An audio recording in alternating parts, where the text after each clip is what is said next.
Hi, I'm Aværis. Welcome to Devlog 1 of Liminal Exhibition. Today I'm going to be showing off the game in its current state.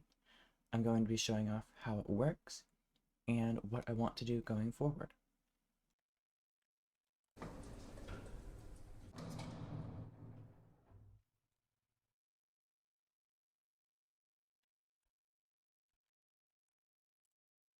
The note says, "Welcome to my exhibition. Here you can find my artwork displayed. Poems, notes, and coins to collect are littered around these spaces. You can use the flashlight to make your way through the dark areas.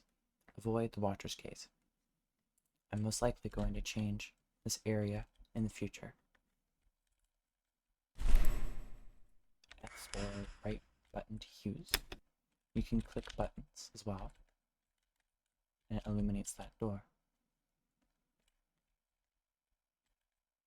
There's a security camera watching you. You can also zoom with right click. I'm probably going to include that with a prompt. Tell you that you can do that.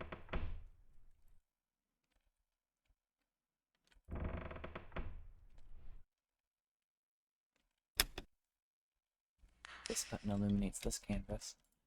I made this in Blender. Just like I made a lot of the other assets, I make all the models and stuff in Blender. This is like a video gamey crystals, I guess.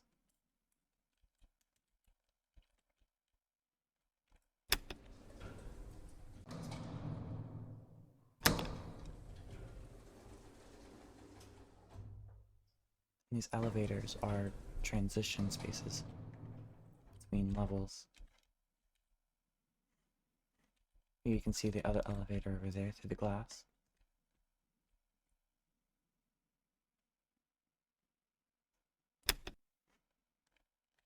And this shows one of my other artworks. This is a photo I took with a long exposure shot.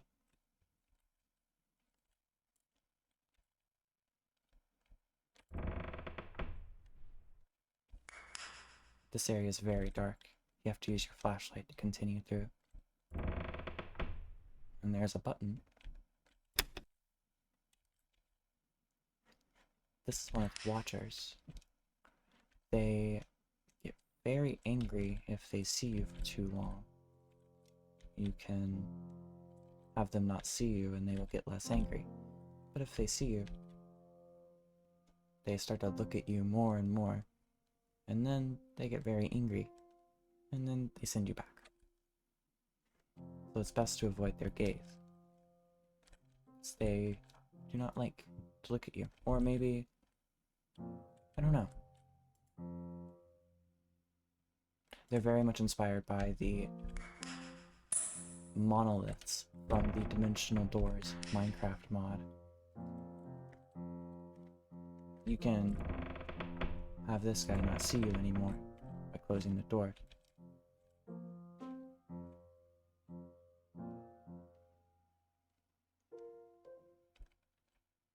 There is a speaker system playing music.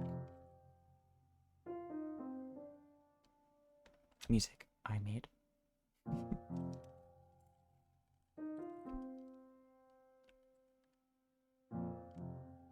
Coins. So you can collect coins. You need the coins to be able to advance forward in this level.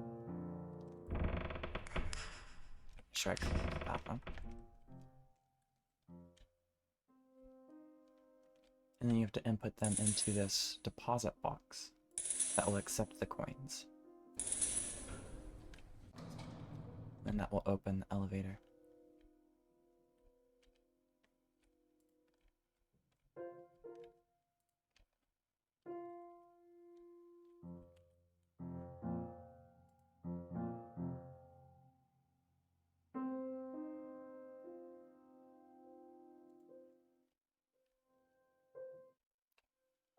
On to the next level.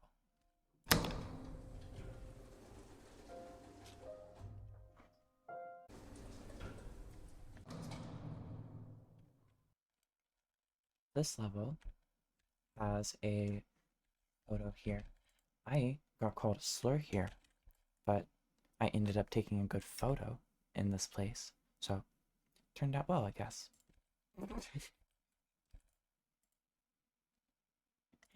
At least there's a good photo that came out of that day.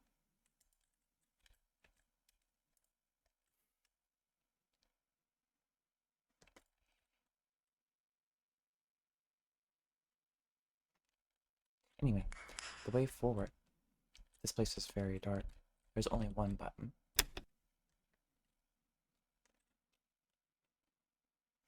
This button activates this bridge here and lets it down. But this is also showing you that the watchers can only see you from a certain distance if you didn't know that before. Now it sees me. And collect these coins. And not let it reset me. So I want to read this. It says, hi, you can sprint. Okay.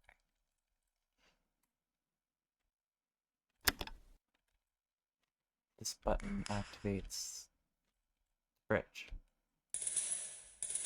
Put in these coins. This bridge activates.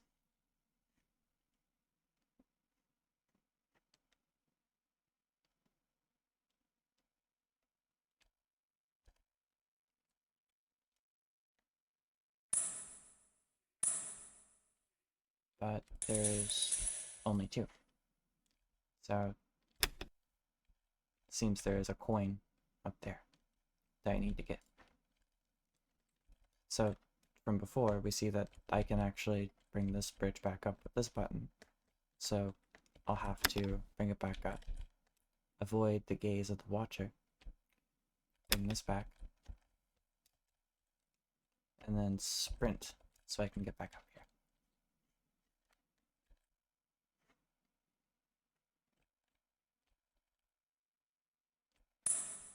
And collect the coin. Get the shadow from the light. And then now I have 3 coins. I can put it in to this box and activate the bridge.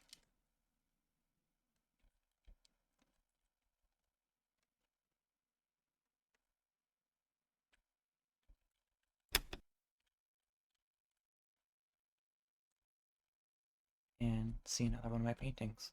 I have a lot more that I want to include. I have so many, actually. So there's going to be levels with lots of more paintings, and I'm probably going to rework levels in the future. These levels might not be in the game when I am done making the game. These levels might change. I'm going to add more art to the levels that you're seeing now. But these levels were, I've constructed these to be kind of like a proof of concept. So let's go forward. And this is the end here. I haven't added any levels past this point in the game. I'm bad at explaining how this is functioning. This is my first time making a devlog, so do bear with me.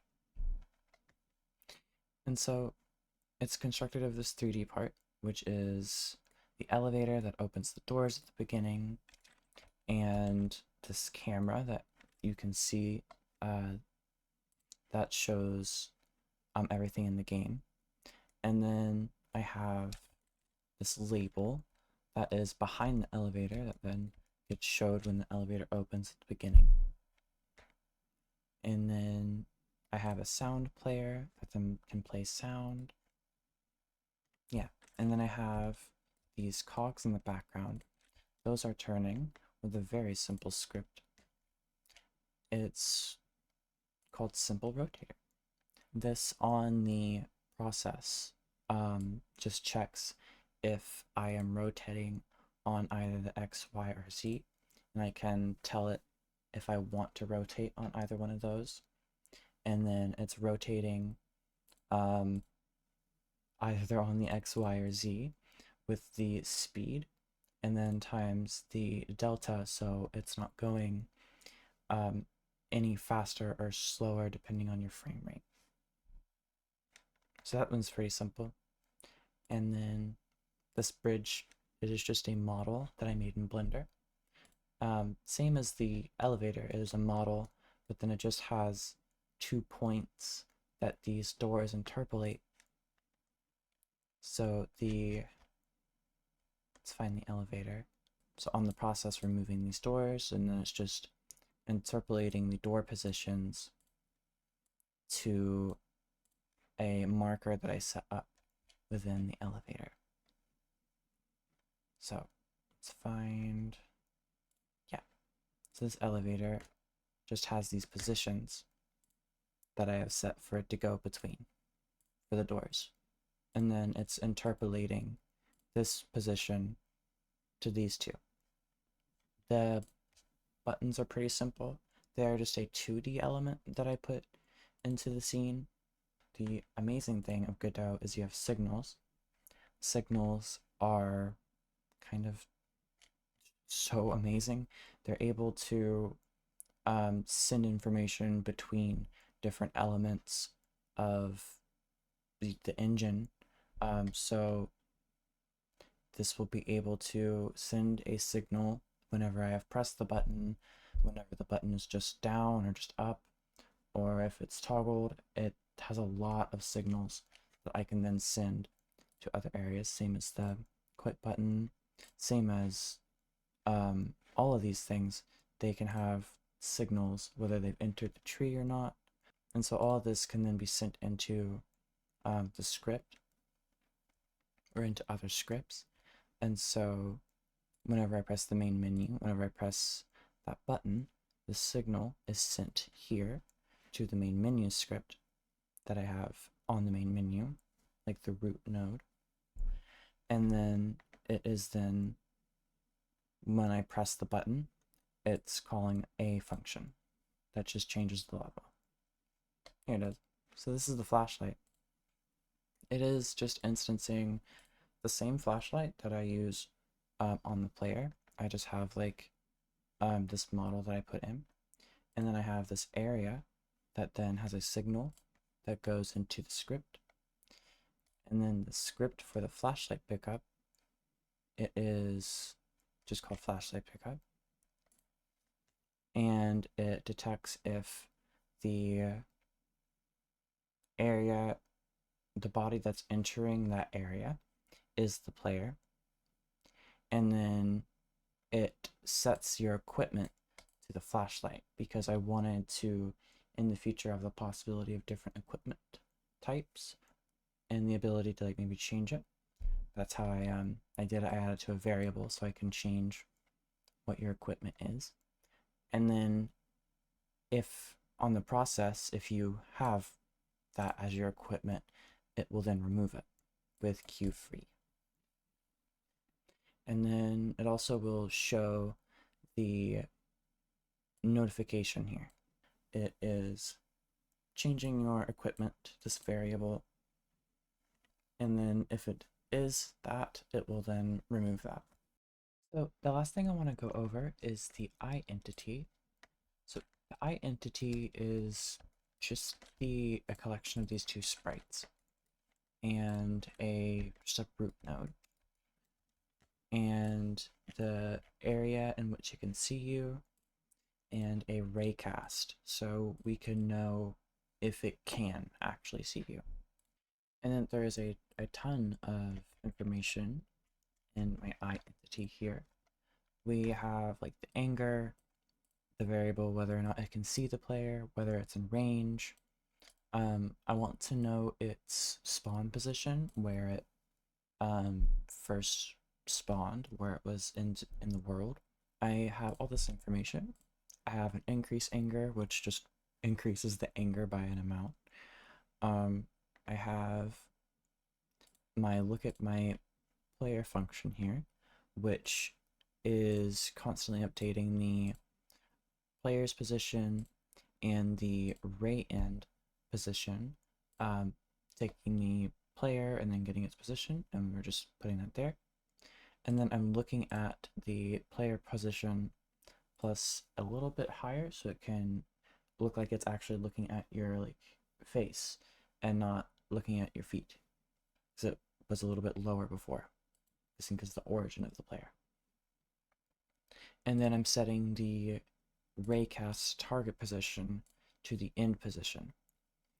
And when it's looking at the player, it's moving this detection area, and it's also moving the ray end as well, because it's rotating the root node towards the player. So the ray end is going to always probably be behind or in front of the player, because it's just rotating the end here. So it's going to go through you with the raycast. And then we get we're checking the collider of the raycast, and then if that happens to be the player, we increase its anger. On the process, we're seeing if the anger is, if it ever gets more than a magic number, I need to probably remove the magic numbers here. I will in the future if I want to add, when I do add more functionality. If the anger is more than 100, we set the anger to 0 and we reset the player. And then if you're in range, we shake by an amount and then look at the player if you're in the range. And then the animations, they get played if the anger is at a certain amount. It will start to open the eyes, and then if it gets this basically just when it rises and lowers, it will then play the animation when it's at that certain amount. And then the shake function is actually translating its position. That's why I use the spawn position, and it's just doing that by like a random amount and then moving it. I think that's okay. It's a bit crazy, but it works. and then we get the if we are in range and enabling the raycast if you're in the detection area. On the ready, we're getting that spawn position with its first position, and we use that spawn position during the shake to make sure it doesn't actually ever move. The shaking, it is actually moving the node, but since it works that way and it moves it back, it doesn't actually mess it up, and it looks kind of insane the way it does. Anyway, that's how the eye works. It's doing a basic raycast, it's seeing if it's the player, and then increasing the anger. Yeah. So, thank you for watching my devlog of my Liminal Exhibition game. I am going to be making more of these videos. Let me know what you would like to see an explanation of. Let me know what you think I should add to the game, what I should change in the future. And yeah, I am going to be posting this game for free, possibly with the music and art being able to be bought alongside. But I am going to be making this game free. I am not going to be posting it yet, but I will be posting it somewhere along its development. If you like the video, I guess like it and do whatever. I hope you have a good day. I hope you're doing well, and take care. Bye bye.